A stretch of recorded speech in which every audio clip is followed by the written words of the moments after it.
말씀은 갈라디아서 1장 11절에서 24절까지의 말씀입니다.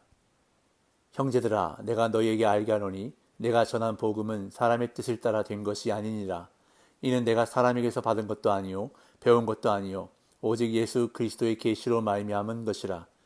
내가 이전에 유대교에 있을 때에 행한 일을 너희가 들었거니와 하나님의 교회를 심히 박해하여 멸하고 내가 내 동족 중 여러 연갑자보다 유대교를 지나치게 믿어 내 조상의 전통에 대하여 더욱 열심히 있었으나 그러나 내 어머니의 태로부터 나를 택정하시고 그의 은혜로 나를 부르시니가 그의 아들을 이방에 전하기 위하여 그를 내 속에 나타내시기를 기뻐하셨을 때에 내가 곧 혈육과 의논하지 아니하고 또 나보다 먼저 사도된 자들을 만나려고 예루살렘으로 가지 아니하고 아라비아로 갔다가 다시 다메섹으로 돌아갔노라.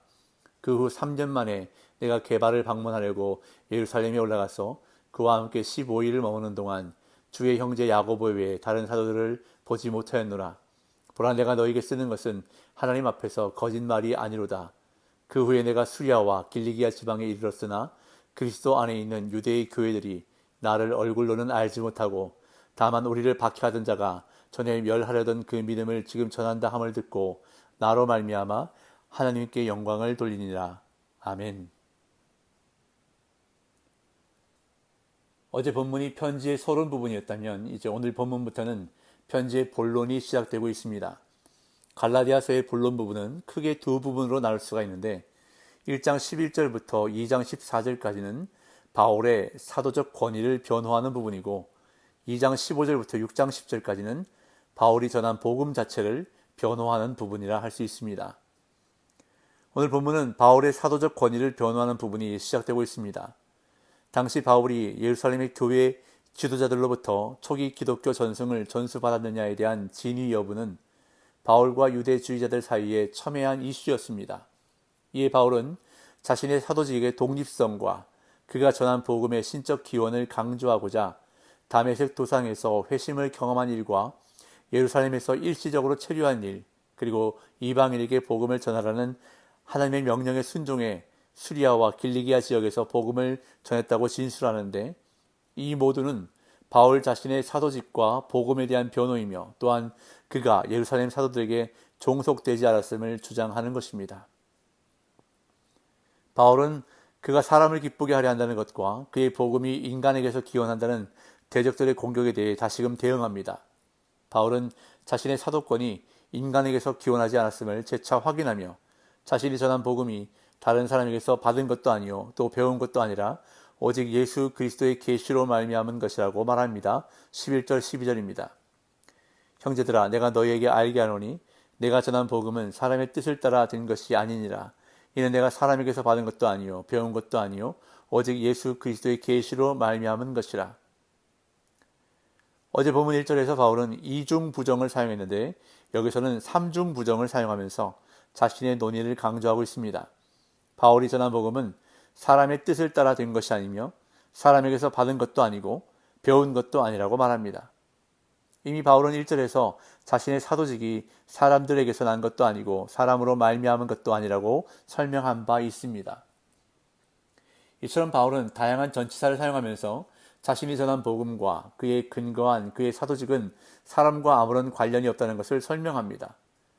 오히려 그의 복음과 그의 근거한 그의 사도직은 예수 그리스도의 계시로 말미암은 것이라고 설명하는데 이는 그의 사도직이 예수 그리스도와 하나님으로 말미암았다는 1절 설명과 연결되고 있습니다. 그러면서 바울은 자신이 복음의 일꾼으로 부르심을 입기 전 지독한 복음의 대적이었다고 고백합니다. 13절 14절. 내가 이전에 유대교에 있을 때에 행한 일을 너희가 들었거니와 하나님의 교회를 심히 박해하여 멸하고 내가 내 동족 중 여러 연갑자보다 유대교를 지나치게 믿어 내 조상의 전통에 대하여 더욱 열심히 있었으나. 이 구절에서 바울은 자신이 전한 복음이 예수 그리스도의 계시를 통해 하나님으로부터 비롯되었다는 근거를 설명하기 위해 자신의 회심 사건을 설명합니다. 바울은 자기가 원래 유대교에 있었다고 소개하면서 그때 교회를 심히 박해했을 뿐만 아니라 교회를 멸하기까지 했다고 말합니다. 즉 바울에게 복음의 일꾼이 될 가능성은 전혀 없었다는 것입니다. 바울은 교회를 잔멸시키는 데 앞장섰는데 유대교를 향한 자신의 열성이 같은 나이의 유대인 동료들보다 훨씬 더 지나친 것이었음을 고백합니다. 그런데 그러한 바울을 하나님께서 회심시키셨다고 고백합니다. 15절에서 17절. 그러나 내 어머니의 태로부터 나를 택정하시고 그의 은혜로 나를 부르시니가 그의 아들을 이방에 전하기 위하여 그를 내 속에 나타내시기를 기뻐하셨을 때에 내가 곧 혈육과 의논하지 아니하고 또 나보다 먼저 사도된 자들을 만나려고 예루살렘으로 가지 아니하고 아라비아로 갔다가 다시 다메섹으로 돌아갔노라.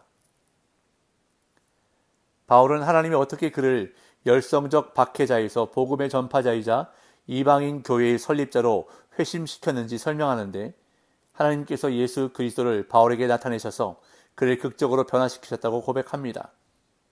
먼저 바울은 자신의 소명 사건이 우연히 이루어진 일이 아니라 이미 어머니의 태중에서 하나님의 주도적인 은혜에 따른 부르심이었다고 고백합니다. 그리고 자신을 부르신 목적은 하나님의 아들을 이방에 나타내시기 위함이라고 설명하는데, 바울은 자신이 택함받은 것이 유대라는 민족적, 지리적으로 제한된 환경을 초월해 이방인까지 구원의 대상으로 삼는 종말론적 구원 역사의 성취라는 사명과 깊은 연관이 있음을 잘 이해하고 있는 것을 볼 수 있습니다.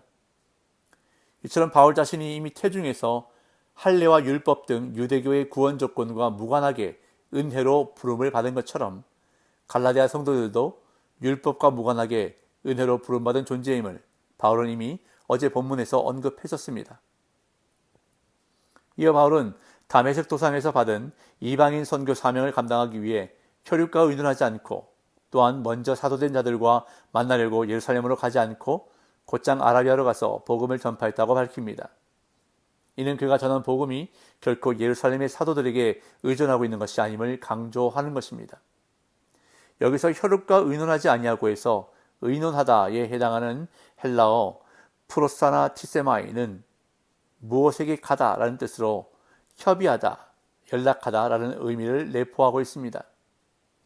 바울은 복음에 있어서 하나님으로부터인 신적 기원 외에 어떠한 사람에게의 종속이나 의존을 다 부인하는 것입니다.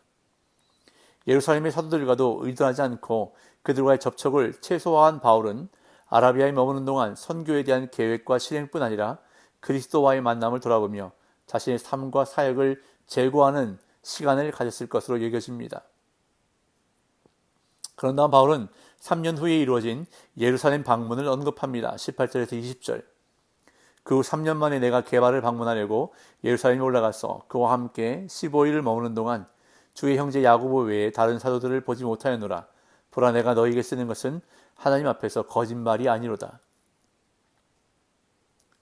바울은 이어서 3년 후 이루어진 예루살렘 방문을 언급하는데, 여행의 목적은 게바, 곧 사도 베드로를 방문하는 것이었습니다. 여기서 방문으로 번역된 헬라어 히스토르사이는 1차적으로 탐구, 연구를 의미하는데 오늘날의 인터뷰나 검색 등의 의미가 될 것입니다. 바울은 단지 베드로를 문안하려고 예루살렘에 올라간 것이 아니라 베드로를 만나 복음을 검토하고 자신이 받은 계시와 비교하려던 것이었습니다. 바울은 단지 15일간 예루살렘에 머물렀다고 언급하는데, 이는 바울이 예루살렘에 깊이 연결된 사역자가 아님을 간접적으로 드러내고 있습니다. 바울은 자신이 받은 복음을 변증할 때 이 복음이 예루살렘과 또 그 사역자들과 무관한 것임을 매우 중요하게 생각했기에 예루살렘에서 단지 게바와 야고보만 보았음을 강조합니다.